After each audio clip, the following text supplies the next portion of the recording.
STF किसी बड़े सफेद पोस्ट को अंदर करके दिखाएं तब हम माने की जांच सही चले। नौकरियों की जो बोली लगी है खुलेआम, इस बोलियों पर अगर आज लगाम नहीं लगी तो हम सरकार को चेताना चाहते हैं कि हम अपना वर्तमान दांव पर लगाने को ठान बैठे हैं और इसके लिए अगर हमें इनकी जड़ें उखाड़नी पड़े तो हम इनकी जड़ें उखाड़ने से पीछे नहीं हटेंगे। विधानसभा में तो सारे सफेद पोस्ट हैं जिन्होंने गलती की है, जिन्होंने भ्रष्टाचार किया है, उन पर सीबीआई कार्रवाई हो। ये गवर्नमेंट को एक चेतना रैली है कि गवर्नमेंट चेत जाए कि जो 22 वर्षों से जो ये भ्रष्टाचार हो रहा था, इस भ्रष्टाचार को साफ करने में वास्तव में भी धामी जी का सहयोग तो है, परंतु ये सहयोग तब तक बना रहता है जब तक यहाँ पर हर एक प्रत्येक व्यक्ति जो गलत है उन पर कार्रवाई होगी या नहीं होगी, ये जरूरी है। और हम चाहते हैं कि वो चाहे डिपार्टमेंटल भ्रष्टाचार हो या ये सरकारी विभागों में जो भर्तियाँ हुई है भ्रष्टाचार हो, जो भी भ्रष्टाचार है ये मांगे सब एक बैनर पर लड़ी जाएगी और ये पूरा उत्तराखंड को इस देवभूमि को बचाने के लिए, भ्रष्टाचार की चुंगल से देवभूमि को बचाने के लिए। आज 22 वर्षों के उत्तराखंड में जो एक युवा वर्ग है, 18 वर्ष जो एक सामान्य उम्र होती है, किसी भी चीज को परिपक्व हम मानते हैं, तो 22 वर्ष का उत्तराखंड हो चुका है।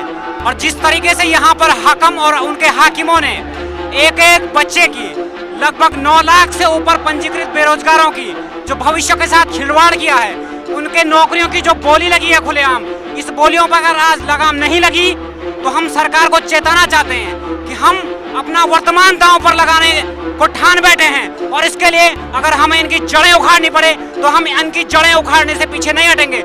और ये आंदोलन सिर्फ परेड ग्राउंड तक नहीं, पूरे उत्तराखंड में एक जन आंदोलन बनेगा और बॉबी भाई को हम कंधे से कंधा मिलाकर खड़े हैं।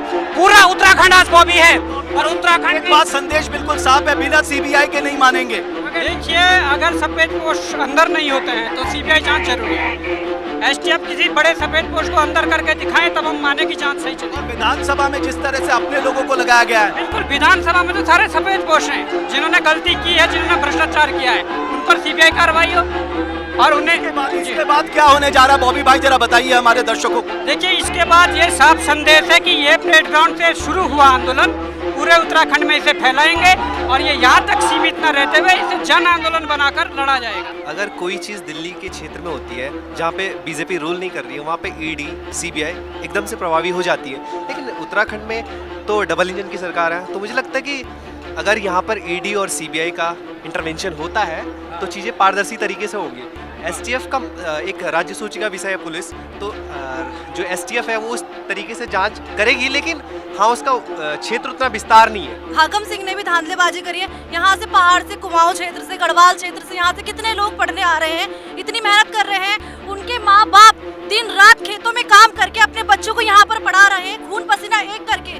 हमारे साथ के जितने छात्र पढ़ते थे, जिस कोचिंग श्री एजुकेशन से मैं पढ़ती हूँ, वहाँ के जो बच्चे थे पहाड़ से पढ़ने यहाँ पर आ रखे थे, उनके पेरेंट्स उन्होंने पैसे दिए थे पढ़ने के लिए, कहाँ से जुटा के पैसे उनको पढ़ने के लिए। जब उन्हें पता चला कि ये पेपर में धांधलेबाजी चल रही है, पता नहीं कितने लोगों ने 15 लाख, 1-1 लाख, 5-5 लाख, पता नहीं कितने लाख रुपए देकर पैसे के लेकर पेपर के बलबूते पर हाई पोजीशन ली है। कि 4 और 5 दिसंबर को जो स्नातक स्तरीय परीक्षा कराई गई, इस परीक्षा के होने से पहले ही ये डिसाइड हो चुका था कि किसका सिलेक्शन होना है, किसका सिलेक्शन नहीं होना है।